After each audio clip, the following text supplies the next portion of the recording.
Guys আমরা নতুন একটি স্প্লিট এসি ইউনিট ইনস্টল করতেছি। আপনারা দেখতেছেন এটি ইনডোর ইউনিট ফিটিংয়ের জন্য স্ট্যান্ড হ্যাঙ্গিংয়ের জন্য ড্রিল মেশিন চালানো হচ্ছে। এটি ওয়ালে 6.5 বিট দিয়ে ফুটো করা হচ্ছে এবং এই হোলের মধ্যে আমরা এই যে এখন রয়্যাল প্লাগ বসাচ্ছি। রয়্যাল প্লাগ বসানো হলে এর মধ্যে স্ক্রু বসাবো। প্রতিটি হলে এইভাবে রয়্যাল প্লাগ বসাতে হবে, নাহলে স্ক্রুগুলো লুজ হয়ে যাবে।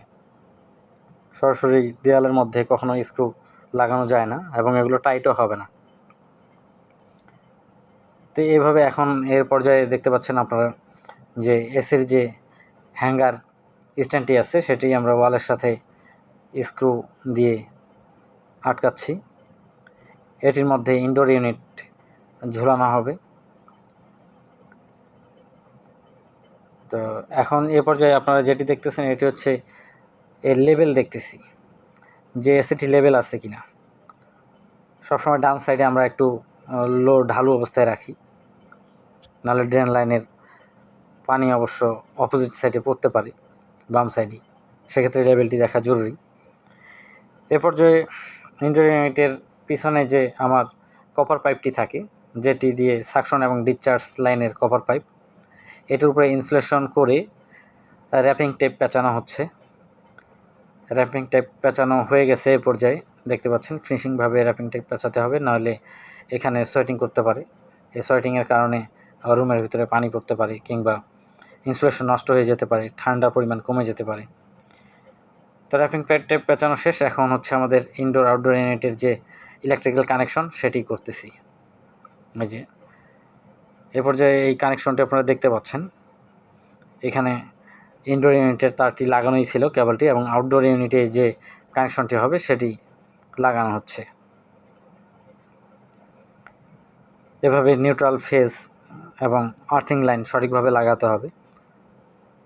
অবশ্যই খেয়াল রাখতে হবে যে নিউট্রাল ফেজ এবং আর্থিংয়ের লাইন যেন উল্টাপাল্টা না হয়, তাহলে সমস্যা হতে পারে। ইলেকট্রিক্যাল যেহেতু, অতএব ভালোভাবে খেয়াল রাখতে হবে, নাহলে দুর্ঘটনার সম্ভাবনা থেকেই যায়। অতএব লাগানোর পরে হলেও আমরা একবার ভালোভাবে চেক দিব যে এটা ঠিক আছে কিনা। এ পর্যায়ে ইলেকট্রিক্যাল লাইন লাগানো হয়েছে। এ পর্যায়ে যে আমার ইনডোর ইউনিটের যে কপার পাইপের মাথায় থ্রেড কাটানো আছে, এখানে থ্রেড টেপ পেঁচানো হয়েছে। আপনারা দেখতে পাচ্ছেন, এভাবে থ্রেড টেপ পেঁচিয়ে নেবেন, নাহলে লিকেজের হওয়ার সম্ভাবনা থাকে এবং থ্রেড কেটে যাওয়ার সম্ভাবনা থাকে। সেক্ষেত্রে রয়্যাল থ্রেড টেপ পেঁচানো জরুরি। এ পর্যায়ে আমাদের সব কিছু কমপ্লিট। আমরা ইনডোর ইউনিট সেই হ্যাঙ্গারের মধ্যে আটকিয়ে দিয়েছি। ইনডোর ইউনিটটি দেখতে পাচ্ছেন আপনার লেভেল অবস্থায় আছে এবং খুব সুন্দর লাগতেছে।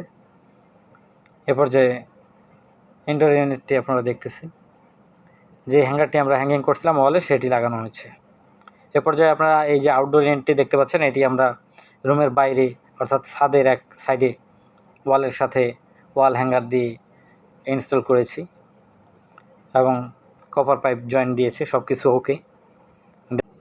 অ্যাঙ্গেল ফ্রেমটি রয়্যাল জয়েন্ট বোল্ট দিয়ে ভালোভাবে স্ট্যান্ডের সাথে আটকাতে হবে, যাতে করে ভাইব্রেশন না হয়। এবং কম্প্রেসর চলাকালীন সময়ে আউটডোর ইউনিট যেহেতু ভাইব্রেশন হয়, সেক্ষেত্রে জয়েন্ট বোল্ট দিয়ে ভালোভাবে আটকিয়ে দিতে হবে, নইলে এটি নড়াচড়া করলে কপার পাইপের গোড়ায় আবার লিকেজ হয়ে যেতে পারে, পাইপ ফেটে যেতে পারে। সেদিকে ভালোভাবে লক্ষ্য রাখতে হবে। এই যে সাইডে বোল্ট দেখতেছেন, এই ক্যাপটি ভালোভাবে খুলে ভিতরে যে আমাদের এলেঙ্কি নাট আছে, এই যে সেটি ওপেন আছে কিনা সেটি ইনশিওর করে নিতে হবে। অবশ্যই আমাদের এটি খোলা আছে, আমরা চেক করে নিলাম, নিয়ে এখন ক্যাপ লাগিয়ে দিচ্ছি। এ পর্যায়ে আমাদের মোটামুটি হিমায়ক, যেহেতু এটাতে প্রিচার্জ করা থাকে, সেহেতু আমরা হিমায়ক ছেড়ে দিয়েছি, লিকেজও চেক করেছি। এ পর্যায়ে আমরা রেফ্রিজারেন্ট ইউনিটের ভিতরে সঠিক পরিমাণে আছে কিনা সেটা মেজারমেন্ট করে নিচ্ছি। এই যে এ পর্যায়ে আপনারা দেখতেছেন 50 PSI প্রেশার, একটু বেশি, 50-52 PSI প্রেশার আছে। যেহেতু আউটডোর ইউনিট এবং ইনডোর ইউনিট একটু লং ডিস্টেন্সে, সেহেতু এই প্রেশারেই ইনশাআল্লাহ ওকে। এর থেকে বেশি প্রেশার দেওয়ার প্রয়োজন মনে করি না। তো ধন্যবাদ।